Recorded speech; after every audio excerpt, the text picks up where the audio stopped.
All right, folks, it's time for Mac Geek Gab, and I'll bring us our quick tip of the week. I had a badge on my Messages app on all of my devices that said I had one unread message.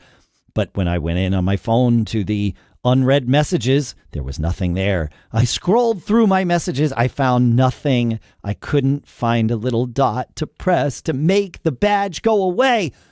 I did a little searching, frustrated, and someone suggested the answer. I asked the S lady, read me my unread messages. And sure enough, it told me, hey, Jeff sent you this video back in December, which was true. And I had marked it as unread because I wanted to come back to it. Of course, that failed. So, but at least it got rid of it, and it got rid of it on all my devices. So if you can't find an unread message, let Siri find it for you. More quick tips like this, plus your questions answered today on Mac Geek Gab 1035 for Monday, April 29th, Viral Video Day 2024.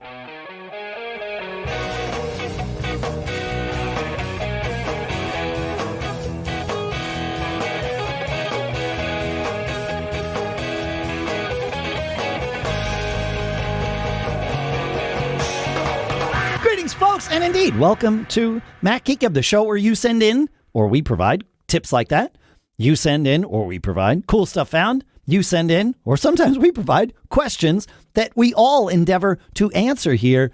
We string it all together into an agenda that gives us each the best shot at learning at least 5 new things every single time we get together. Our sponsors for today include Ecamm.live, the all-in-one streaming and video production studio. And you can use promo code MacGeekGab at Ecamm.live to get 1 month free. We'll talk more in depth about that in a little bit.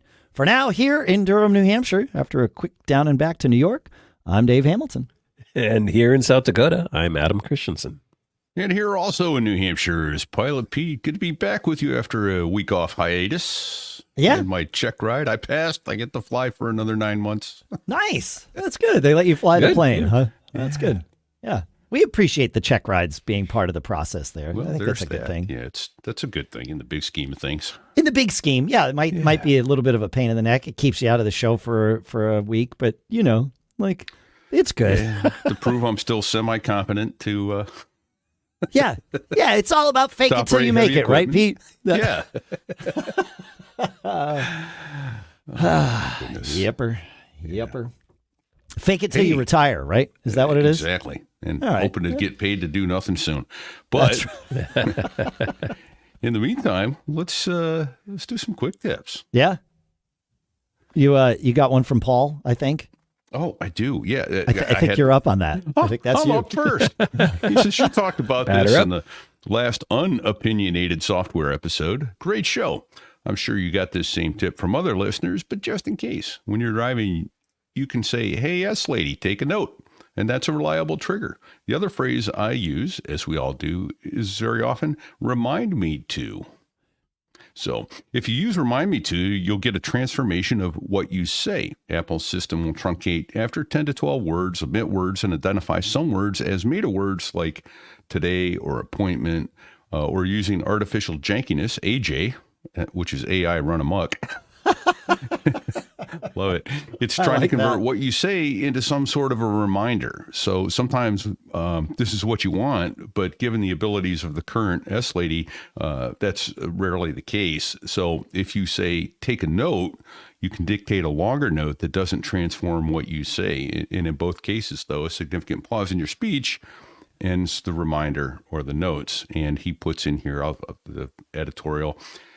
Given the pace of other technologies, I'm shocked at how slowly Stanford Research Institute has originated Siri has progressed over the last 10 years. Even the low-hanging fruit has not been picked. And you are correct, sir. I agree with all these things, but I'm now fully distracted by, I did not realize that Siri came from the Stanford Research Institute. Is that where Siri's name came from? I'm wondering the same thing.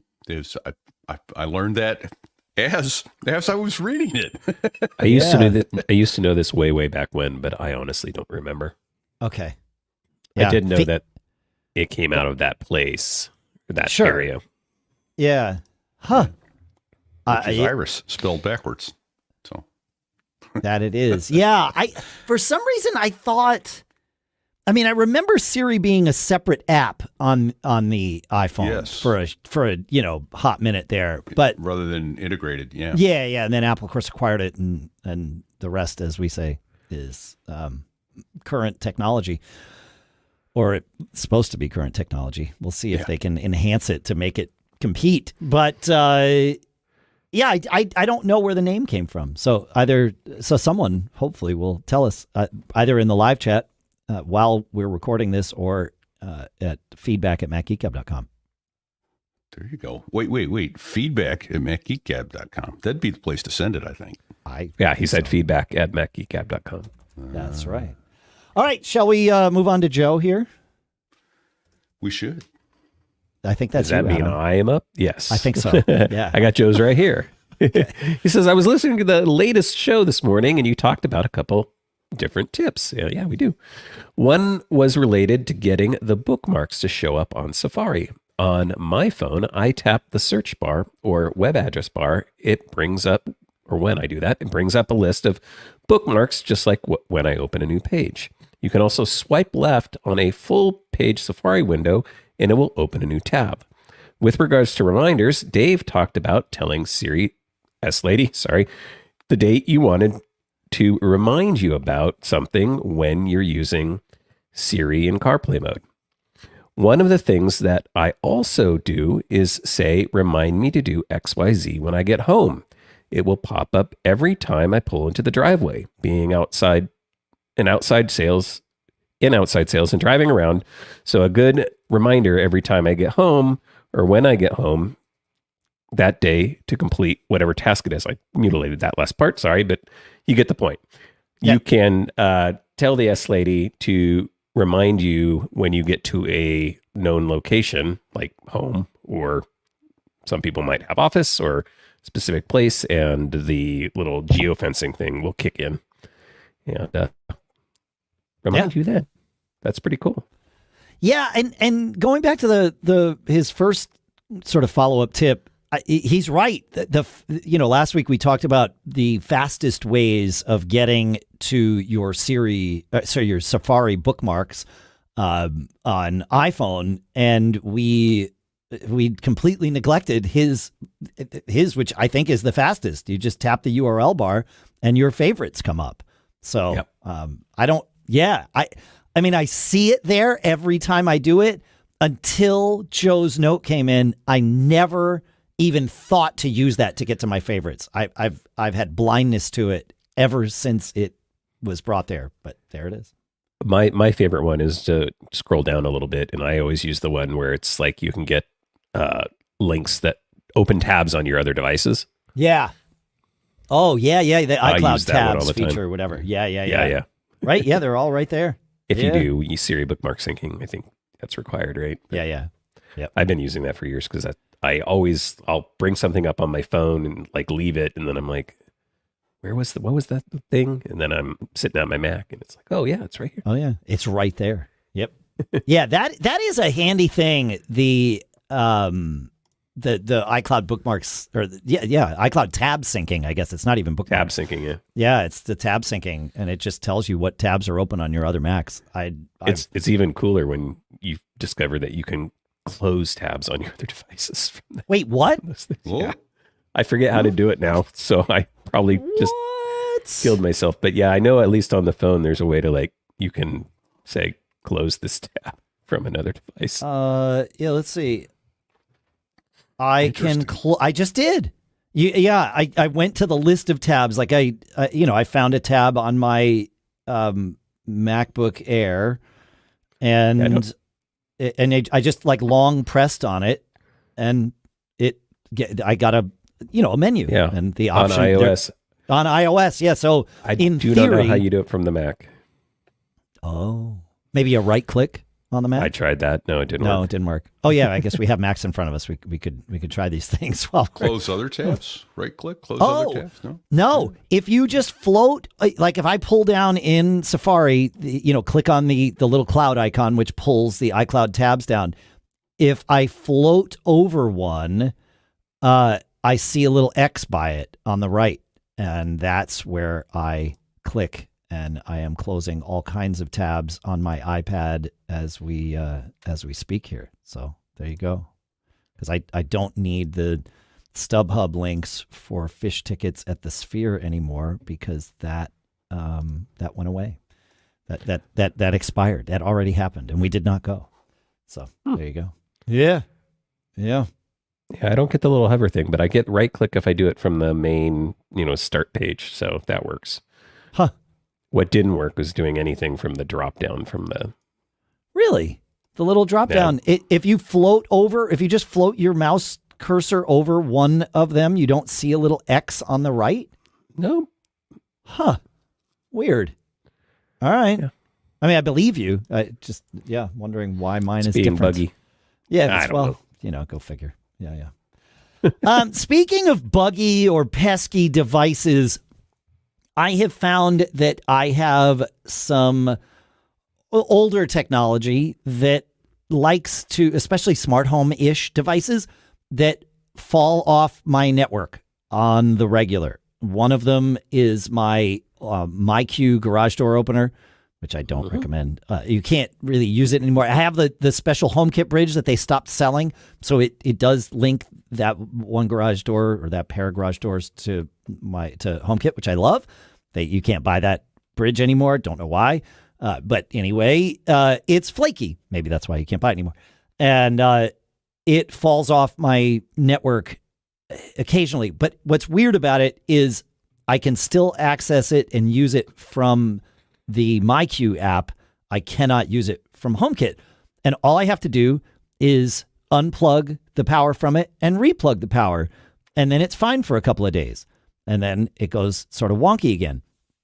Well, I have smart plugs, and so I put a smart plug on this thing, and at 5:42 a.m. every day, I have a little routine. I have standardized on the A-Lady to do my home automations. I know we've talked about other platforms. It's all fine. Mine are there right now, and it's fine. But you can do this, basically every platform will let you do this. And so I have it at 5:42 a.m. It turns off. I have the script then pause for 20 seconds and then turn it back on, and everything is good. And it's been great for a couple of weeks on that one. So, yeah. I also have found, I tried doing this with my Sonos Play 3s are also being really flaky for me.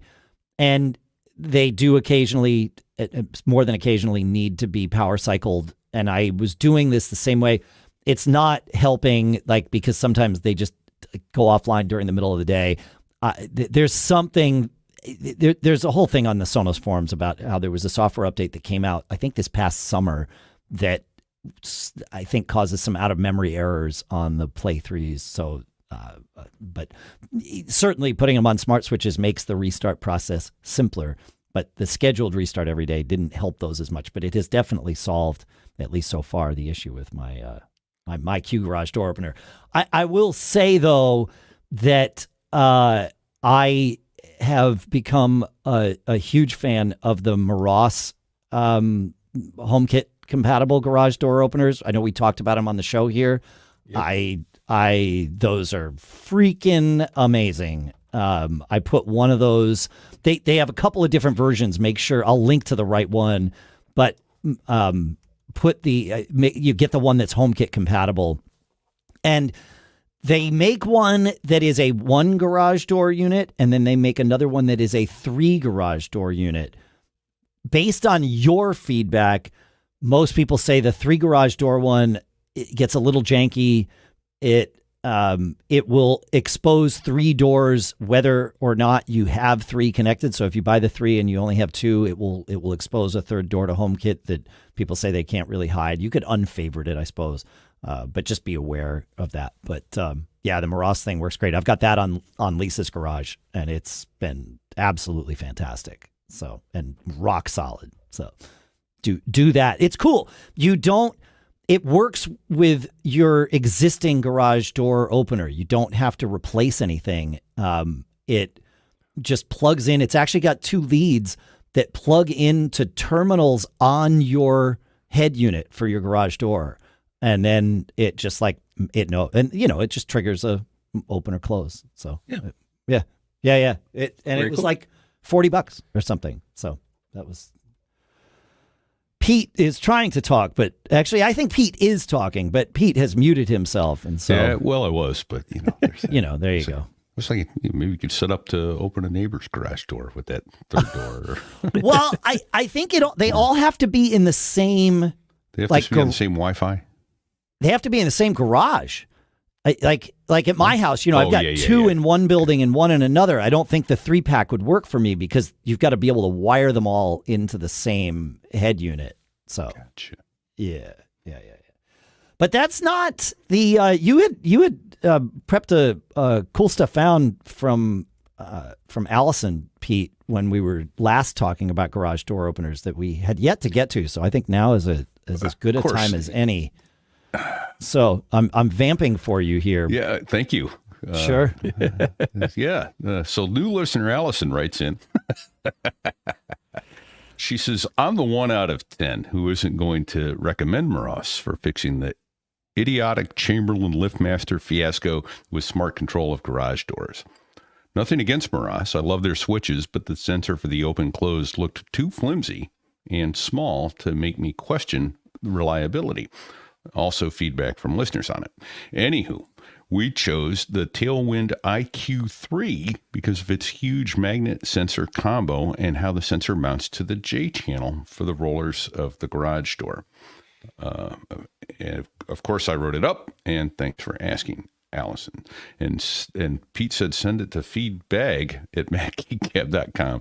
But I'm writing to that. But writing to that address was denied. So Dave, I don't know. Interesting. I guess that was out, folks. Don't write to that anymore. Only for Allison is it denied. Yeah. She said she was 1 out of 10. I wrote back and said, well, you're 2 out of 10 because listener James also wrote in and even I looked like they were sitting next to each other, copying and pasting. Yeah, their emails were the same. Almost identical. Yeah.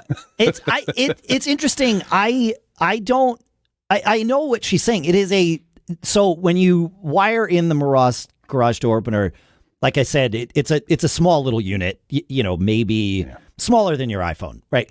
And so it has 3 leads coming off of it. 3 sets of leads. One that goes into your garage door opener unit to trigger it, as I mentioned. One that is power. It's actually USB-A power, but it comes with its own little brick, so you can manage that the way you want. And then the 3rd lead is the one for a sensor that you put on your garage door so that it knows whether it's open or closed. And it is a small little sensor. It's basically one of those sensors like you would see on Windows and stuff to like with a home alarm for the system. Security system or something. Yeah, it's that kind of a thing, but it works really well. I just kind of threw it up in my garage and didn't really spend a whole lot of time lining it all up the right way and all that stuff. And it works. The proximity, it just needs to be close. It doesn't need to be nudged right up against it like we're used to with the security things in our homes or whatever. This, as long as it's close, it works flawlessly. We haven't. Nice. I probably had it in for 6 weeks now, and I haven't thought about it until we started doing this episode. Let's put it that way. Yeah. Yep. Yeah. So, well, that's not true. I thought about buying another one for my garage door so that I didn't have to deal with this flaky Chamberlain thing. But then I actually am using a Meross smart switch to solve the problem of the MyQ Garage Door Opener going offline. So, there you go. Yeah. It's cheaper. Well, in that I had the Switch and it wasn't deployed anywhere. Right. Yes. Exactly. Yeah. Yeah, exactly. It's cheaper because I had it. Yeah, as we know, it's always easy to throw money at a problem. Correct. Yeah. And you know, for like $40, those Meross garage door opener things, like it's probably the right decision for me because that $40 would just save the headache and I'm done. Yep. However, I'm a nerd. I do this show. I like to come up with fun little solutions. And so, you know, I'm inspired. You know, for about $4, you could get one of those little metal handles, screw it into the front of the door, and get out and lift it. I don't understand. What's the fun of that? I know. What? Getting out of my car. Like, I don't even want to have having to walk all the way across the living room to change the channel on your TV. You know. Now, what I have failed at though is I wrote a shortcut that would open my garage door when I got close. But your phone has to be unlocked for that shortcut to run. But right. Before I realized that, I went way, way down a rabbit hole because I was like, look, I don't want my phone to open. I don't want this shortcut to run unless I'm the one driving. Like if I'm in Lisa's car with her, I don't want my garage door opening just because I'm near the house, right?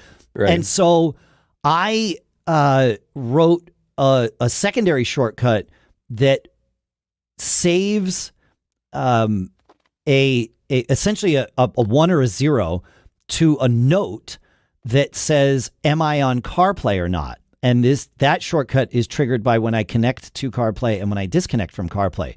And so when I connect to CarPlay, it rewrites a note and puts a 1 in there. And when I disconnect from CarPlay, it puts a 0 in there. And then when my other shortcut runs, for the proximity of the garage door, which of course doesn't work because my phone's not unlocked, but be that as it may, it reads that note and will only continue if the value is 1, not 0. Nerd. I know. Isn't it cool? However, I thought, okay, well, I could probably, people are like, well, rewire it so that so that HomeKit thinks it's not a garage door, but thinks it's a switch. And then you can have it turn on a switch that happens to be a garage door. You know, they were like, do all this and trick it. And I was going to do that. But then I realized you can, first of all, just ask the S-Later while you're driving with CarPlay to open your garage door. And that's fine. Like it won't do it automatically, but it will do it that way. And then, there's that when you're in CarPlay, you can have like the full screen view of your app. Or you can have the half screen view of your app, right? Where the map is on the left and then on the right, you get like a series of widgets. My favorite view. Yeah. Okay. Well, I don't use that view often, but I believe it was listener Andrew in our Discord hipped me to the fact that view, as I get close to my house, the very bottom widget changes to be my garage door. And it goes to the garage door that you most recently opened from that phone.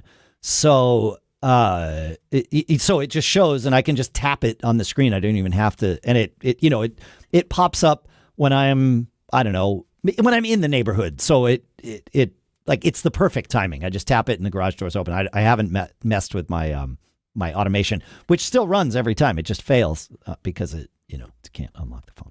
So I know I'm nerdy. What can I say? But that is kind of ourselves. That is kind of a cool view. I know we're way ahead of ourselves. We're going to stay here for a second because we might as well finish this little segment on garage doors because we're here. Uncle Jamie in our Discord says, thanks to Mac Geek Gab, I learned what Home Assistant is, which is great. He says, I had assumed incorrectly that it was associated with one of those big companies like Google. No. He says, but it's not. It's a cool open source platform that plays nice with other platforms as desired. I'm sorry. I'm reading. Anyway, he says, I was wondering why, when you talked about garage doors, RatGDO was not mentioned. He says, I have one and am happily controlling my garage door and light from HomeKit Homebridge with no involvement whatsoever from MyQ's app or cloud. And RatGDO is this cool, like he says, open source it's a control board. It's kind of like what I was talking about with the Meross thing, where it's built to work with Chamberlain or LiftMaster garage doors. It might work with others. I don't know.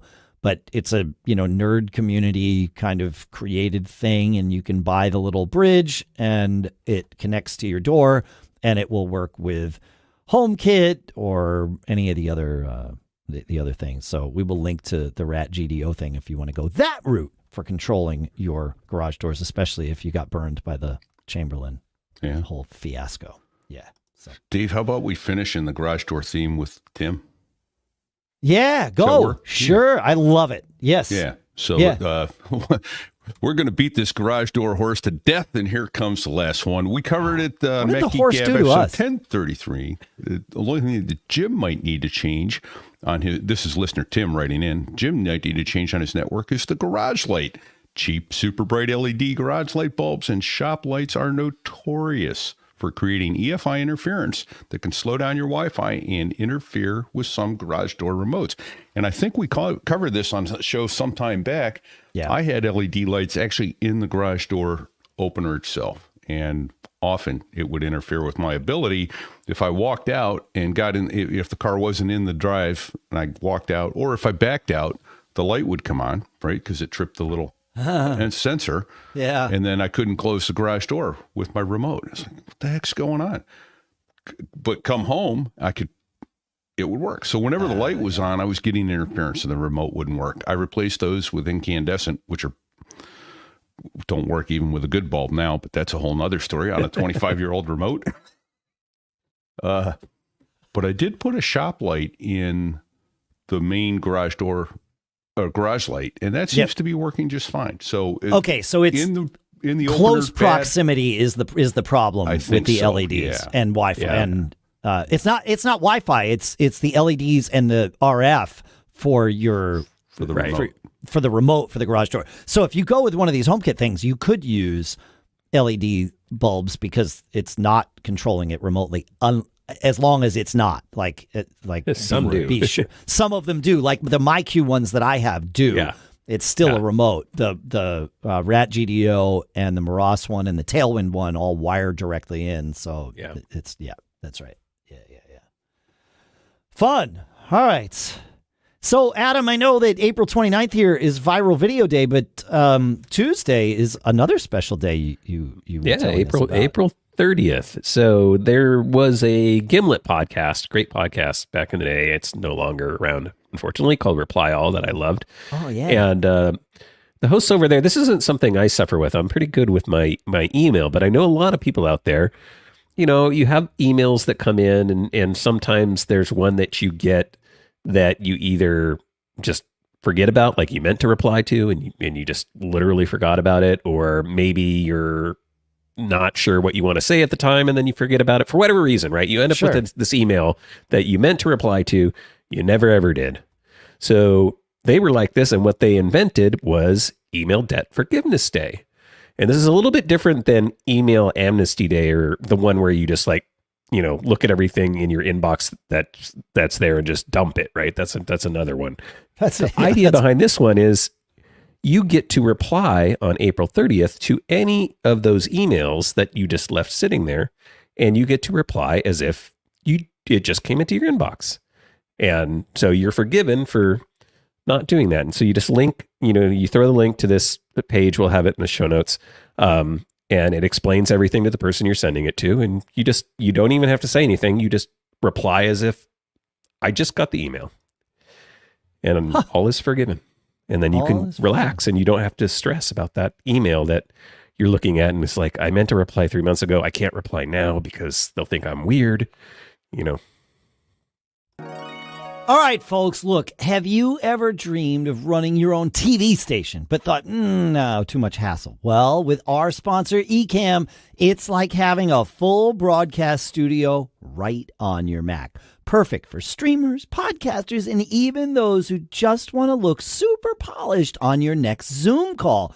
Ecamm turns your video presentations into something akin to a primetime show. Whether you're hosting a webinar, teaching a class, or launching your own live show, Ecamm's got you covered with easy camera switching, slick graphics, and even guest interviews that'll make late-night hosts envious.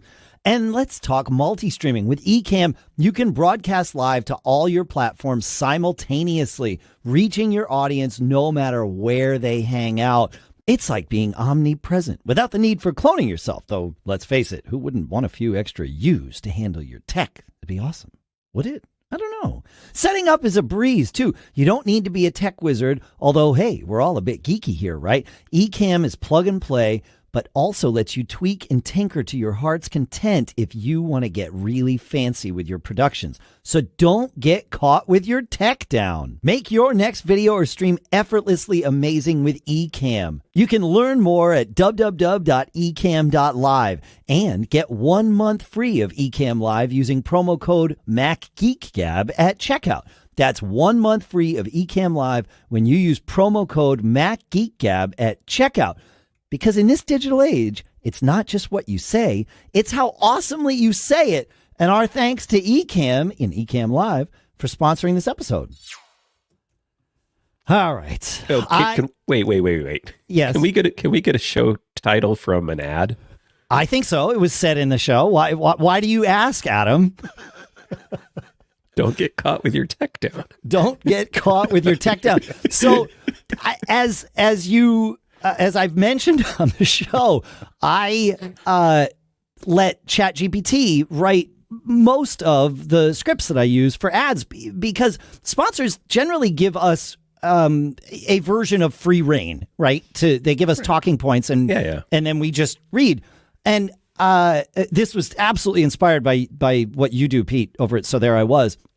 But I realized that I had gotten into a rut. You know, while they give me free reign, us free reign, my interpretation of the same script winds up sounding kind of the same over and over and over again. And then Pete, you told me, you're like, oh, I just feed the talking points into ChatGPT, tell it, make it funny, tell it, make it a thing. And so I've the theme. Yeah, I have a little theme, right? And I tell it, like, make sure you include don't get caught in the ad read, keep it funny, yada yada yada. And so this week, yeah, sure enough, it said don't get caught with your tech down. So there you go. It just made me laugh. I don't know why. Yeah, same. Oh, it made me laugh too. It made me laugh when I read it. I've gotten to a point where when I do the ad scripts, I generally don't read them before I record them. I do pre-record them. So like if there's something in there that's like, oh my God, that's totally incorrect, or there's no world where I'm going to let it make me say that, I can deal with it. Yeah. But it generally is a first take and a first read for me. Often I am reading it while ChatGPT is like spilling it out. So I have no idea where it's going to go. But that was a good one. Don't get caught with your tech down, folks. All right. What about Upside Down Food Pantry? Pyramid. Oh, sorry. Upside Down Food Pyramid. Why did I say pantry? I don't know. Yeah. So Upside Down Food Pyramid has a question for us, and I don't know that I have the answer. She says, do you have a good, or they say, do you have a good solution to sync iPhotos with Google Photos? I think so. I know that the Google Photos. Yeah, it sure is easy for me to say. ChatGPT didn't write this for me, so I can't read it. But I think the Google Photos app for the iPhone will do this. I mean, if the idea is that you want your Google Photos and your iCloud photos, your iPhone photos to be the same, using the Google Photos app on your phone will do it. And I also think that there's some version of this that Google Drive, the app for the Mac, will also do.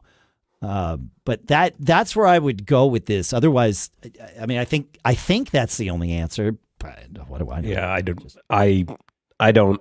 We were talking about this earlier. I try not to let Google have too much of my stuff. They obviously have a ton of it, but Photos is like a line for me. No. Yeah. We got to draw the line somewhere. I mean, so yeah. Yepper. All right. Pete, you want to take us to our Stanley? I can do that. So he wrote in and asked, so my 2019 iMac has a 1 terabyte Fusion drive and runs very slowly. I'm thinking that moving to an external SSD would be the easiest way to speed it up. It's already been upgraded to 40 gigabytes of RAM. Dang. My question is, would I be okay running off a 2000 megabit per second USB-C 3.2 SanDisk? I've seen some comments that this particular iMac doesn't support USB-C 3.2, and so would default down to less than 1,000 megabits per second. Those commenters recommend using a Thunderbolt 3 drive to get the best speed. But would I really need to run that high of a speed? I wouldn't be moving large files around, just trying to run Mac OS and ideally improve performance of VM Fusion for my son, who is trying to use Fortnite and its design program. SSD prices seem to have jumped since I purchased about 18 months ago, and anything that's Thunderbolt compliant looks to be double the cost of anything that's just USB-C. Thanks and advice for any tips or recommendations. Yeah, I think you're going to be fine. It's certainly worth trying, and it's definitely going to be faster than your Fusion drive, right? Yep. So, there's no world where this is going to be slower than, in my opinion, it's going to be slower than what you're currently doing. The biggest, and I know it's been years since we've had this conversation on the show anyway, but the biggest benefit to me that SSDs brought us or bring us when it comes to using as like a boot drive is the latency basically goes away, right? So you're not waiting for the heads of the hard drive to seek around. And I know the Fusion drive was built to sort of bring that to the more affordable pricing of spindle drives, right? But it didn't really work out all that well. So, I think you're going to do better with this. The only time the raw speed is going to make a huge difference is when you're doing large amounts of data, either reading or writing. Boot up time, I think, is more about reading a bunch of small files than it is reading big ones, although Apple does some caching there, so it can read things all at once. But even still, my guess is even if you plugged in this drive as a 3.2 drive versus a 3.1 drive or whatever, the 20 megabits versus 10 megabits or whatever, I don't think you'd notice a huge difference. And you could, if you have a Thunderbolt dock connected, that Thunderbolt dock might have a USB 3.2 port on it that you could plug this into and get faster speeds. But I wouldn't recommend it. If it's going to be your boot drive, I would, if at all possible, plug it directly into a USB-C port on your Mac, or a Thunderbolt port, which will be USB-C, just so that you're not like, if there's, some power issue with the Thunderbolt dock or whatever, you're not just having your boot drive just fall offline, right? That would be my only thought about it. I don't know. What do you think, Adam? No, I'm in general agreement with all of that. I mean, the only other option, and it sounds like maybe not comfortable enough doing that, would be to put in an internal. Sure. But opening a 2019 iMac, I understand, can be daunting. I mean, you got iFixit and a bunch of resources where you could get the instructions, but you have to be comfortable doing that sort of thing. Yeah, it's not a fun process. It's not as easy as it used to be. I think the 2019 iMacs, have glue around the screen. It's not even just put the suction cups on and pull the magnetic screen off. So. Oh, yeah. Yeah, if you have to break the seal and put a new seal in, exactly. It's probably not worth it. This is much easier. And, I guess the thing is you could get it, try it, and if it's not working, turn that into some other drive and then still get the get a Thunderbolt one later. Yeah. Right. Yeah. Exactly. It's like we can always use more drives. I mean, again, budget, considering I don't know what kind of budget they have, but I mean, worst case scenario is, best case scenario is it works. Worst case scenario is you have a good SSD drive that you can use for something else. Yeah. Well, and maybe, if you roll to this, and you realize, okay, it could be faster, but it's still better than what you came from. You've got this as an interim solution. Yep. And it either works and is fine as an interim solution until that machine is eventually replaced, or at some day down the road, you're like, yeah, I'd rather move this to a Thunderbolt drive. Maybe prices have come down. Maybe, whatever, finances, open up a little bit and you go that route. So, yeah. I like it.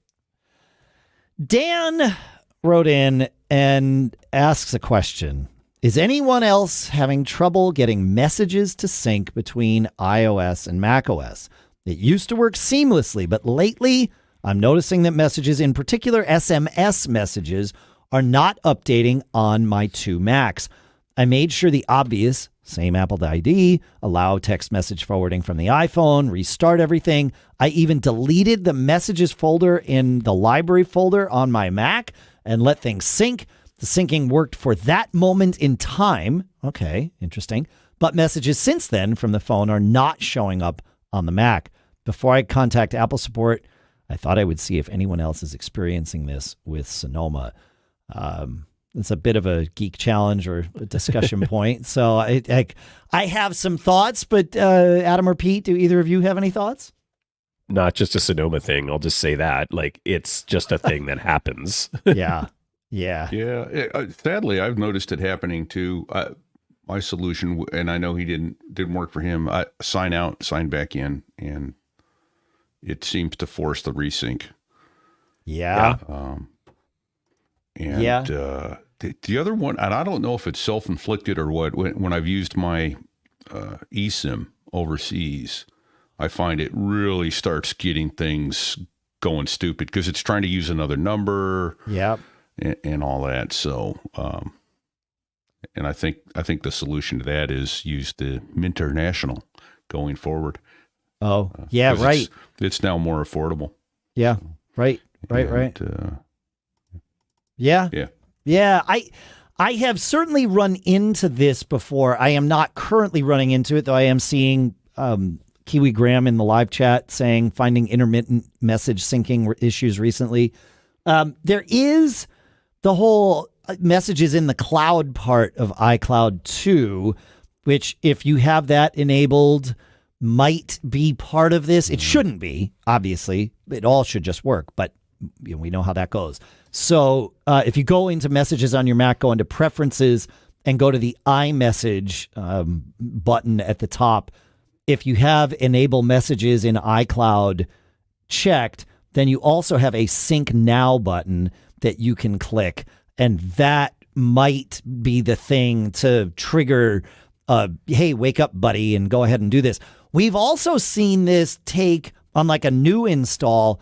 We've seen it take a couple of days for people's messages on their Macs to sort of fully populate from the cloud. So bear that in mind too, although that doesn't really sound like Dan's specific issue, but figured I'd bring it up while we're having the conversation.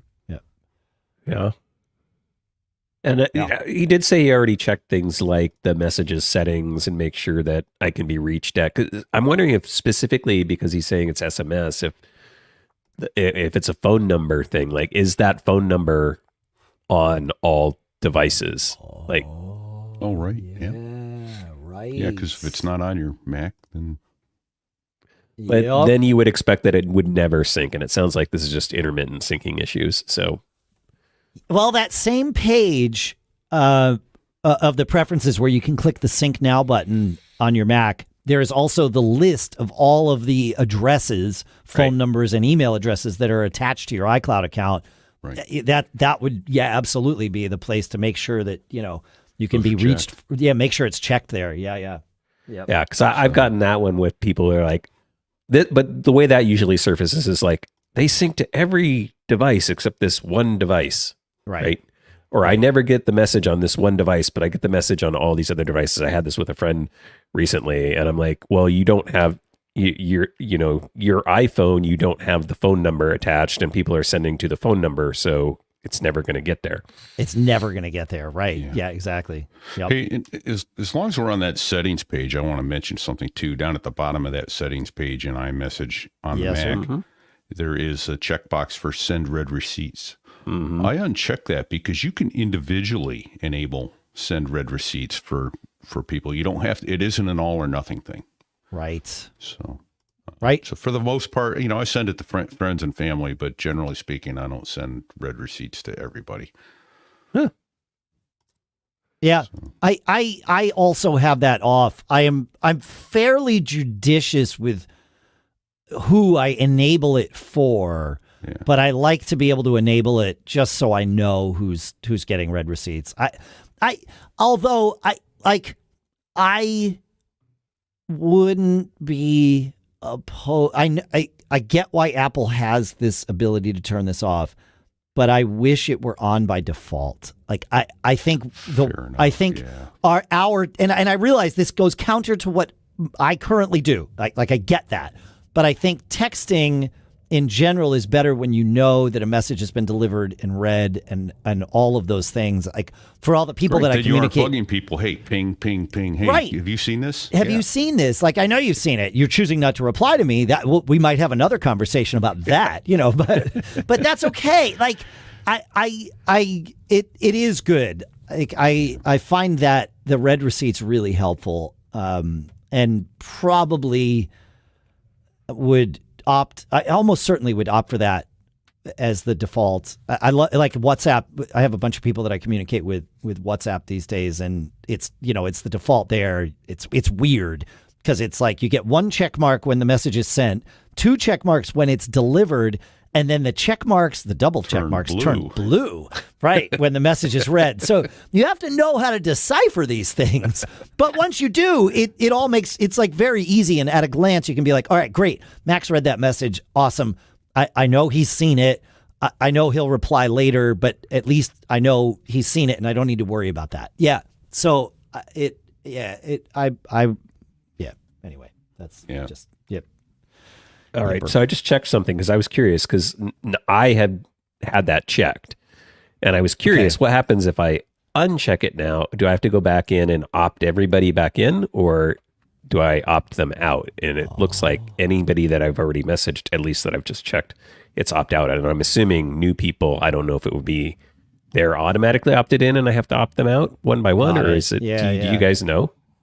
Like if I got a new message from somebody who had never iMessaged me before, now that I've unchecked that, I'm assuming they're not going to get a read receipt until I opt them in. Yeah, okay. But that would be my guess. And just for clarity, you just confirmed that you had it checked, you unchecked it, and went back and looked, and the people that you've already had a message history with remain on send read receipts. Yeah.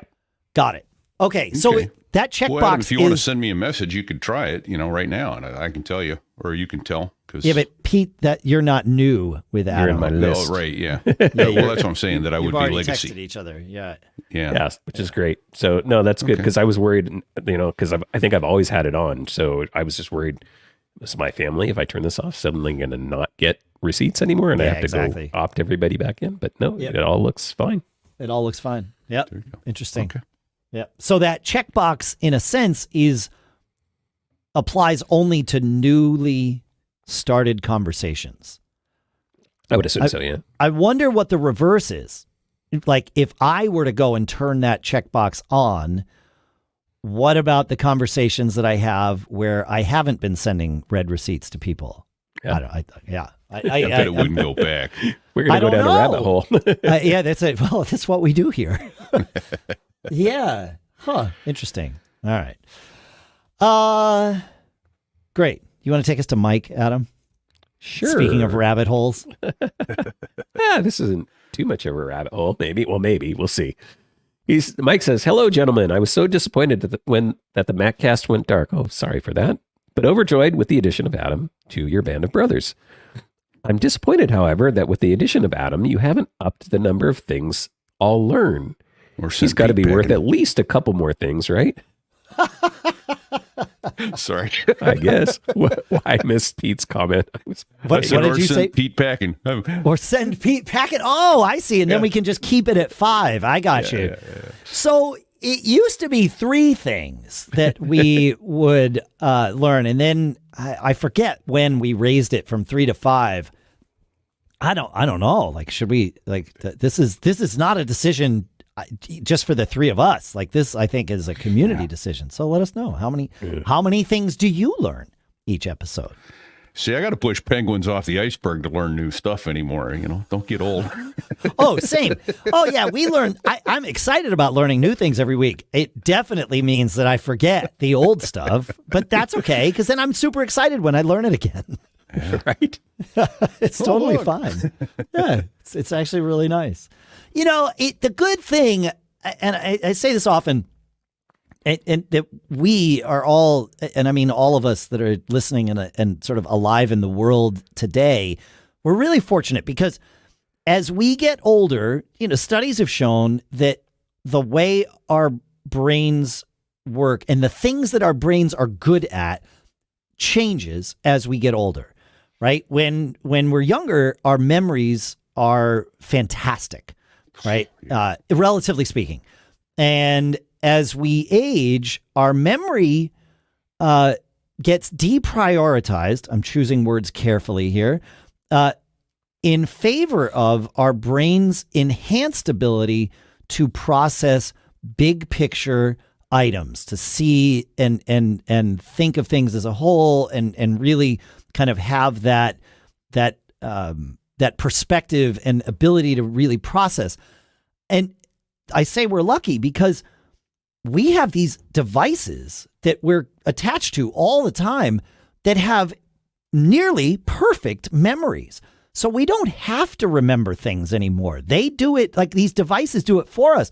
Now, can the devices do the big picture processing for us? Well, clearly that's being worked on. It's not quite there yet. So I'm glad that things have worked out the way that they have, that we have these devices where the memory on them is, like I said, nearly perfect. You back it up and now it might actually be perfect, right? But there's holes in this, but not huge ones. So I don't know. I kind of like it. So there's your rabbit hole, Adam. Yes, the answer. Well, is I yes. mean, so how far are we from just plugging that always on thing right into the brain, Johnny Mnemonic style, and then just worry about when your hard drive gets full? Yeah. I know. Yeah, it's great. I'm eager to see where we go with all this tech, but I'm glad we're where we are, especially given where I am with my age and all that's it's great. So my hard drive filled up years ago. Yeah, That's all I got to say. I used to really pride myself on my memory. I could see a group of numbers and just remember them forever and things like that. And I don't even try to do that anymore. Right. I don't care about that anymore. Right. And that, and I think part of that is informed by the fact that my memory isn't as keyed into those things as it used to be. So I've let it go. But also it's I didn't let anything go. I've already got all that data and I'm still functional. I can remember. Let me offer this though. And I'll tell you, right, especially if you're in your 20s and 30s and you have a hard picture laying around, get the back of that and write down the names of the people on there. I was looking at a photo the other day. Right. It turned out a guy we had on the show this week, it turned out we had the same drill instructor. Different. We didn't go together, but we had the same drill instructor from hell that made our lives an absolute misery. And I'm like, is that Staff Sergeant Gladstone? It sure is. Yeah. I used to be able to go through all 30 people and name every one of them.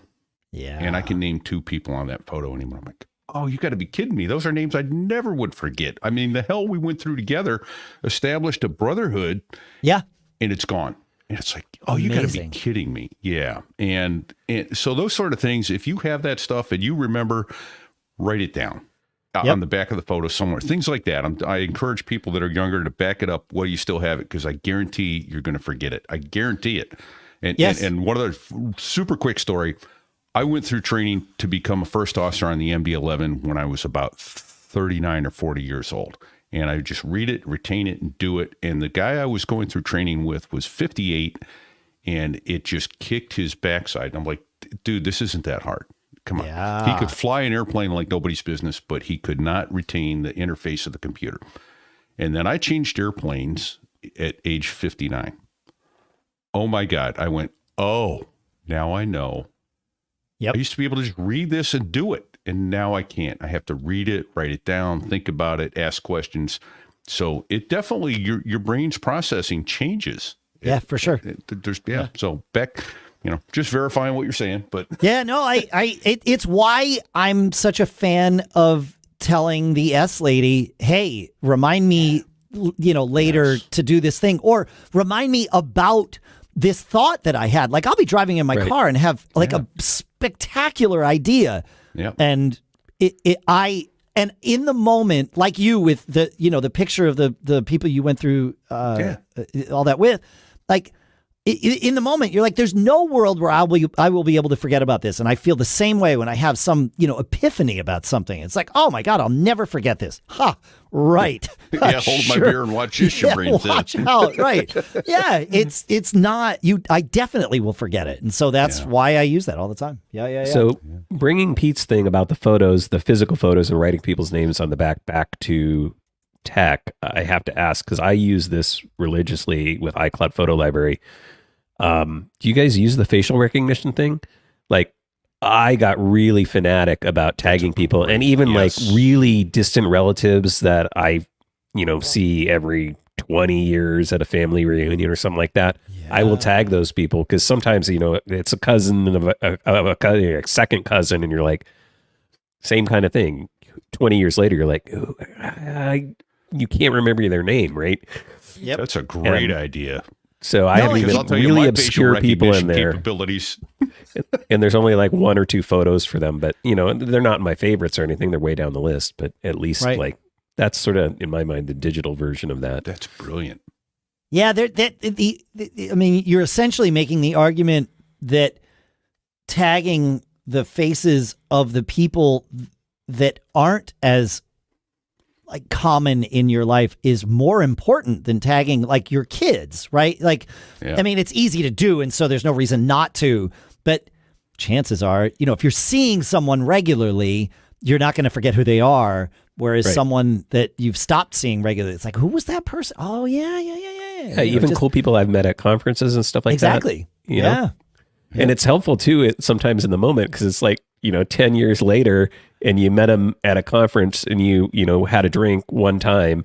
Yeah. And you had a great conversation and maybe you exchanged cards or whatever, but you really haven't communicated since. And so like, I can even like sneak up like, oh, what's their name? Oh, there they are.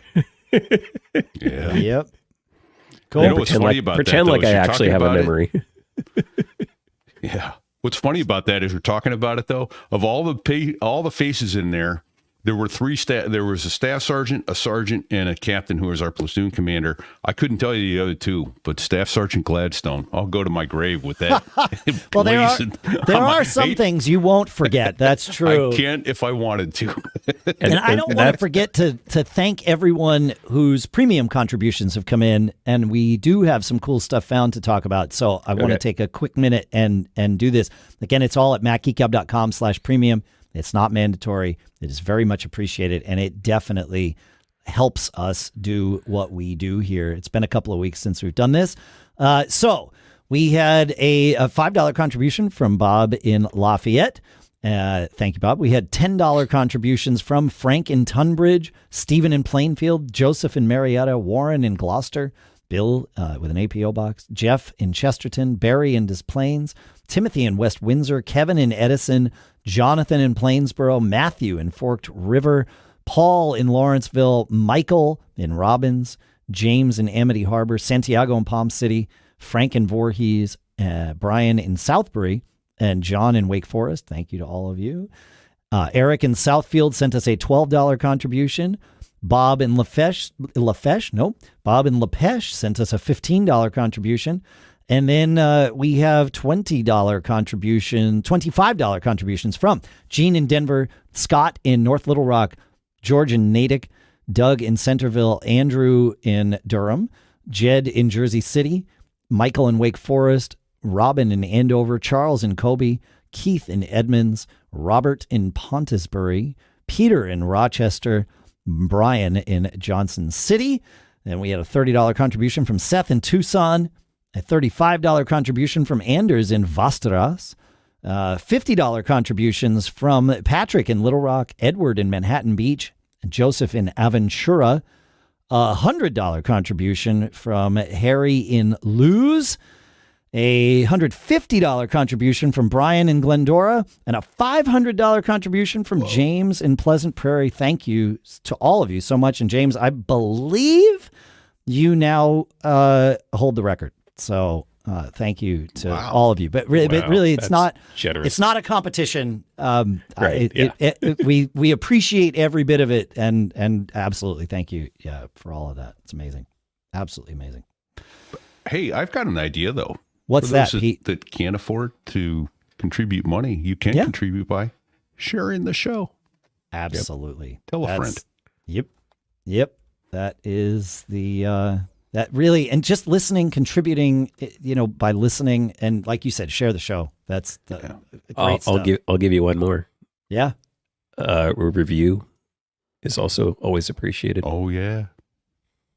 Yep. Those 5-star reviews are awesome. Yep. Not 3 stars. Don't do it. That's right. You can go to macgeekgab.com/reviews, and that will get us as close as we can get you to reviewing on Apple Podcasts. So yeah, please. Those are great. Let's do some cool stuff found, shall we, Pete? We shall. So here's You have a story to tell us? Yeah, I do. A quick story. The other day I was playing with ChatGPT on iOS, and I noticed a little headphone icon in there. So I tapped on that, and then I wound up, you go in and you can set up what voice you want it to reply in and the speed and all that kind of stuff. It's really cool. This is like Star Trek. Computer, do this. Computer, what's the state of that? It was amazing. And here's where it got really cool for me. I switched my Wi-Fi to the eero 6E router. And for some reason, it knocked all my Sonos off. And I could not get it to recognize no matter what I did. Well, I've got Sonos Play 1. I've got Sonos 1. I've got a sound bar, the original one, the sub, all that stuff. They're all different to get them to reset. Oh, right. So I went to ChatGPT in iOS. I tapped the little headphone and I said, all right, tell me how to reset the original sub and give me step-by-step instructions, pause after each step, and ask me when I'm ready to continue. She goes, okay, here's what you do, push this button. And I go, no, wait a minute. That's not the button that I have in front of me. I have this button. Oh, I'm sorry. You have the original sub. So push this button, hold it. Let me know when you're ready to continue. Yeah. And we went through everything step by step. Okay, I'm ready to continue. It just sits there and listens. And it is... Or the other things I've used it for, hey, give me a quick review on Shakespeare's Taming of the Shrew. Oh, okay, these are the characters. This is what it is, Give me a recipe for that. All right, here's a good recipe to make. The most interesting part about this, Pete, is without thinking about it, as you were telling this story about working and resetting your Sonos stuff, is you said, we went through it step by step. There you go. Yeah. You're right. Yeah. Yeah. That's the part where it starts to become so fluid and seamless that it feels like you're interacting with, that you're actually having a meaningful interaction here. And you were having a meaningful interaction. There's no doubt about it. Yes. Yeah. Wow, that's fascinating. I got to check that out. And that's just really cool. That's in the first, I say first party, in ChatGPT's app on iOS, not some third-party app that taps in via API or something like that. Right. No, it's ChatGPT's app, and I do pay the $20 a month. Okay, I'll tell you what, I have found that $20 a month is some of the best money I've ever spent. Same. It has been great. Yeah, and it's good. Ride down the road, ask it questions, chat about what's. Oh yeah, is there a CarPlay interaction? Oh yeah, integration. Really? Yes. Yeah. Oh, I got to mess with this. Okay. Yep. All right. You want to take it to Chicago Tom, Adam? Yeah, Chicago Tom says, "Hi guys, I was just listening to episode 1027 and my ears perked up when I heard Adam mention that he uses the program Marked to convert his Markdown files to Word. In relation to that, I thought it might be timely to remind listeners of a program called Pandoc. Pandoc is a somewhat standard Unix command line program that can convert between numerous markup and word processing formats, including but not limited to various flavors of Markdown, HTML, LaTeX, and Word docx. This is an incredibly versatile and useful program for converting all kinds of document formats back and forth. For instance, it not only converts Markdown to Word, but also converts Word to Markdown. It is, unfortunately, not part of the standard macOS distribution, but is easily installed via your favorite package manager. I use Homebrew. I use Homebrew also. That's my favorite one on the Mac. But yeah, very, very cool. I'm a command line nerd, so Pandoc. Brew install Pandoc, Pandoc. I just issued that command, and I now have Pandoc installed in my terminal. So, wow. I would not be surprised if, who knows what Marked is using, but yeah. Oh, that's fair. Right. Yeah. Right. Why not? Yeah. Under the hood, I don't know what's going on, but yeah, very commonly, a lot of GUI apps are just really using underlying stuff. Interesting. Huh. I like it. Cool. Very cool. Pete, you mentioned getting some new eero hardware, and I wanted to take a minute and kind of talk about some new eero hardware that we've both been playing with. I wound up, after we talked about it on the show, and I said, well, I'm not sure why anybody would need Wi-Fi 7 right now. Eero said, we want you to find out. So, yes, I've got a 3-pack of Mac 7s in the house. Now, I was coming from the 6E, so in the most any of my client devices can do is 6E, right? So I have no Wi-Fi 7 client devices. The only Wi-Fi 7 devices that I possess are these eero access points, right? So color me surprised when, and I know that this is why they wanted me to test it out, because they knew, when my speeds were 100 megabits faster with Wi-Fi, with the Eero 7s than they were with the Eero 6Es, 150 megabits faster here and there. It was like, okay, wait a minute. And I did the test over and over and over again. And, I'm getting in my house where I would previously get 600 megabits a second, I'm getting 750 or even 800 megabits a second. And again, I know all our homes are different. I know right. 6E is capable of these speeds, but where I was testing from, I was not getting those. And so so there is this, and I want to talk about it. There's also the fact that backhaul with Wi-Fi 7 is so much better. I have one location in the house where I can't do wired backhaul, and I need to have an access point there because it's the only way I can get through the concrete to get out to my back patio and get Wi-Fi out there. It's the whole thing. And with 6E to the patio, I was getting 119 megabits per second. With 7, I was getting 275 megabits per second to the patio. And again, just using the backhaul of Wi-Fi 7. What Wi-Fi 7 lets you do, or lets the technology do, is use all of the bands simultaneously, not just picking one band at a time. And then there's some different signaling that happens. But I asked them why my 6 and 6E client devices got faster with the Eero Wi-Fi 7 access points. And the engineers said 3 things. On Mac 7, we were able to get our transmit power closer to the regulatory limit, so the client would be getting more power and thus more throughput in the same location relative to the access point. Okay, that's one. Also on the Mac 7, ironically, the antenna gains are lower, which allows us to increase the total power delivered to the antennas. He says on the Mac 7, the 4 antennas give the receiver on average 3 dB better receive performance relative to an access point with 2 antennas. And they also kind of talked a little bit here and said people think because they've been told that antenna gain improves performance. That's really only true when you're operating at long distances and have directional antennas that concentrate the energy to and from the client devices. In indoor settings, you want to put as much energy as you can into the space.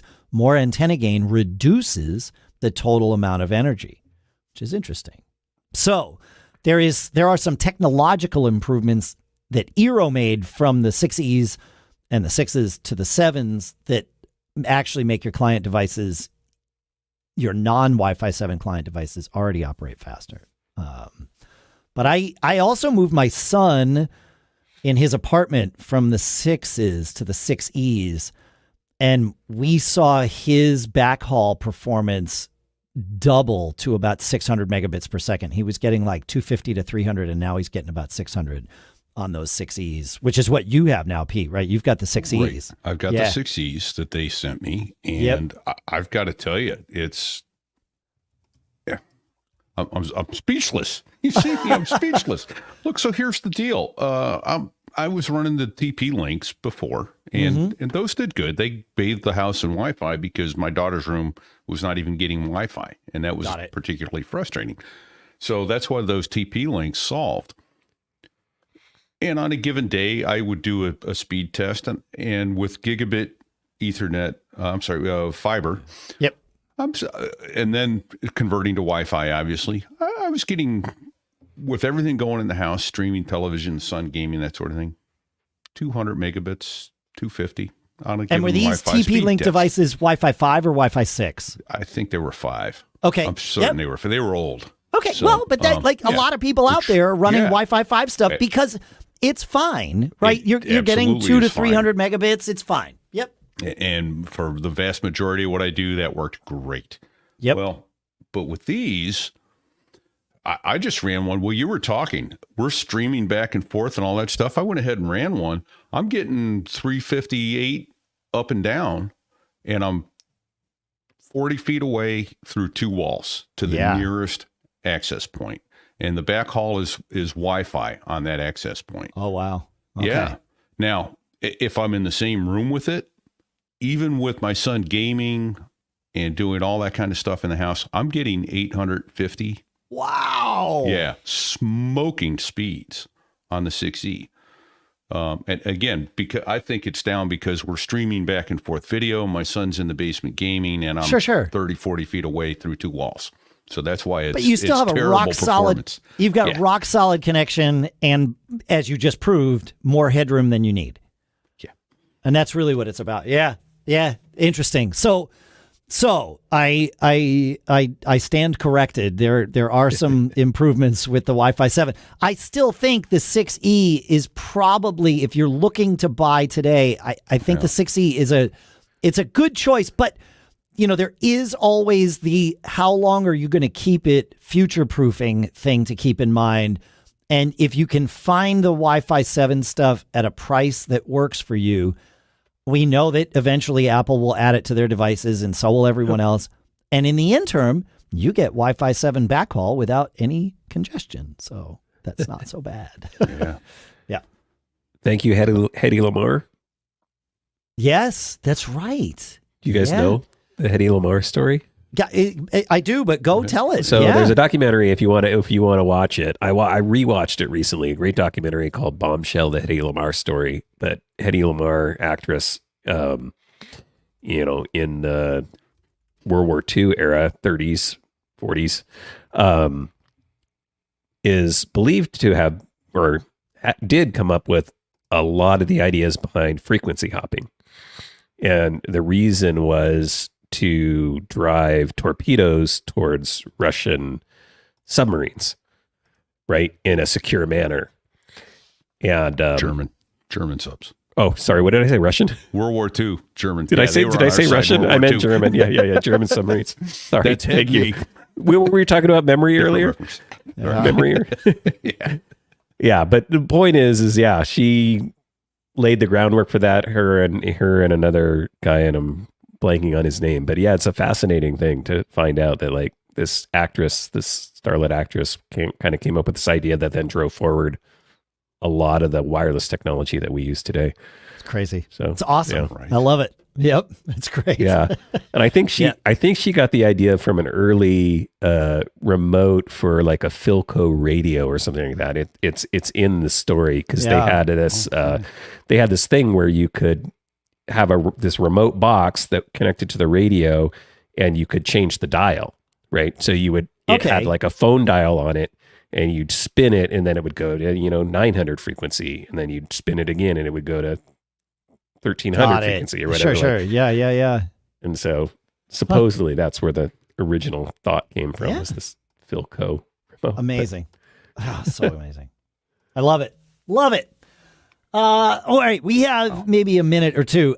We're talking about nerdy stuff. And so I wanted to share Paul's cool stuff found that he sent in. He says, I often want to paste my upcoming calendar items into a journal like day one, or into a weekly plan.txt, or send plain text to a colleague or something. To this end, he says, I came across an old terminal program that has been taken over by the programming community called iCalBuddy.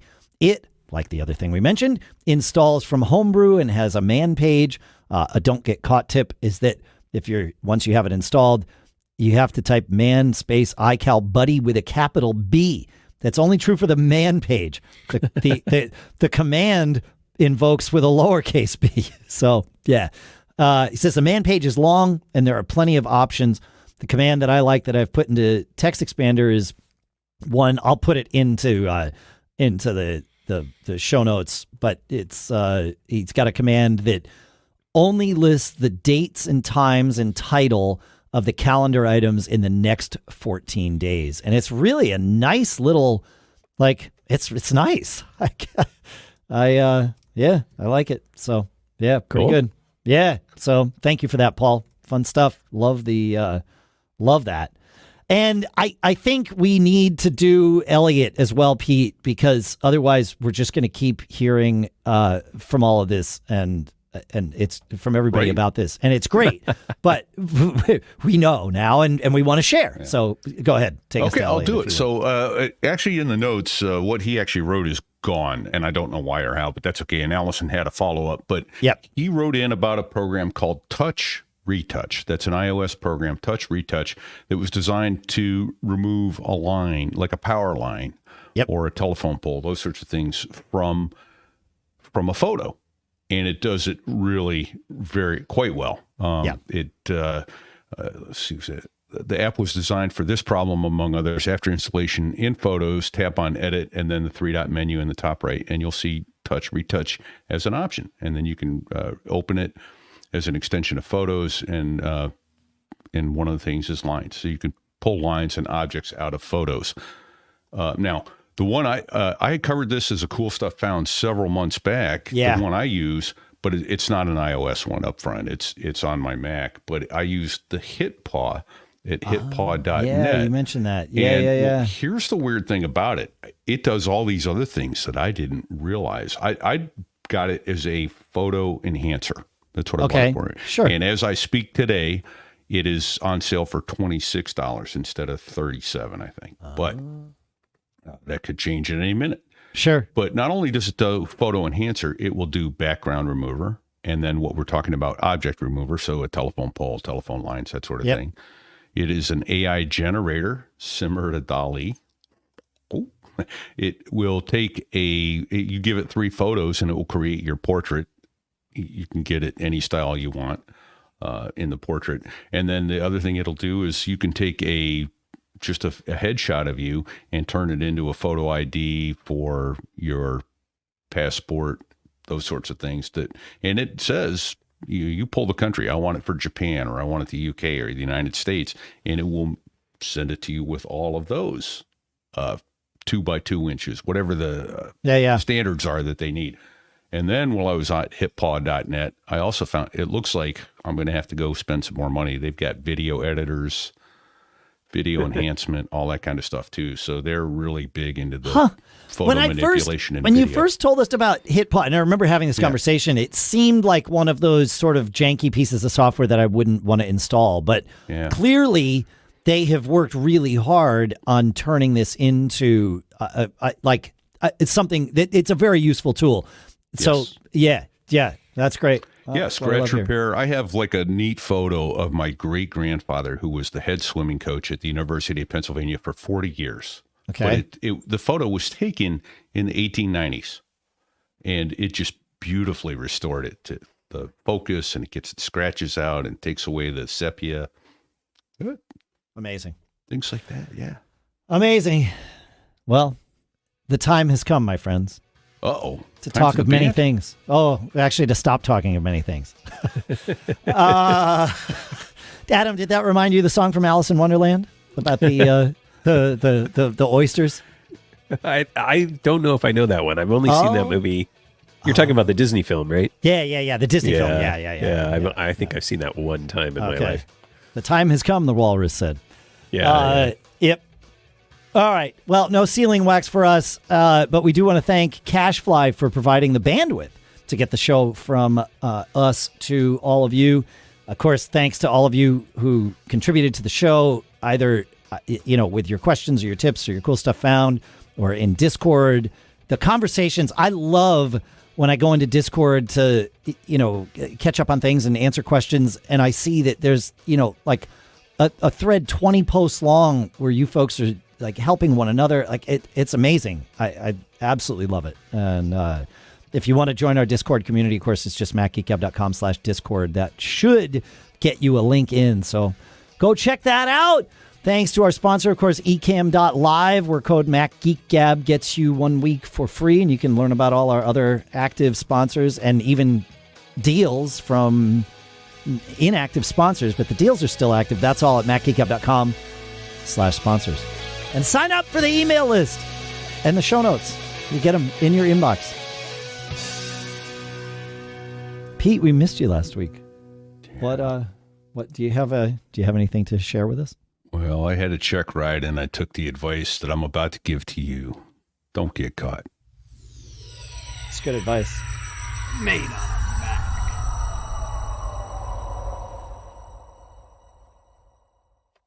Later.